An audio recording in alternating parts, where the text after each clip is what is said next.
J'ai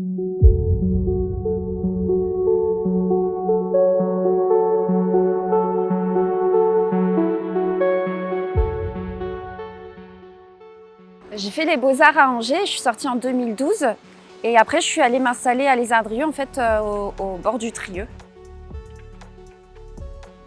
Et donc je vais souvent marcher sur les strands, dans les rochers de l'estuaire. Et là j'y trouve en fait de la matière, donc de la matière physique comme des bois ou des coquillages, mais aussi de la matière invisible ou plutôt des phénomènes qui sont les mouvements des marées, l'érosion ou des choses mathématiques. Nous sommes à l'étang de Penvern. Je propose un grand calendrier des marées de l'année 2025. Donc chaque trait bleu correspond à une marée de l'année. Donc sous nos latitudes, il y a 2 marées par jour. Donc ça fait à peu près 730 marées par an. J'ai représenté ces 730 marées avec les hauteurs de marée. Donc les coefficients forment des vagues au fur et à mesure de l'année. Et donc ces vagues-là, elles sont créées par la position de la Terre, de la Lune et du Soleil, donc la position relative de ces 3 astres-là.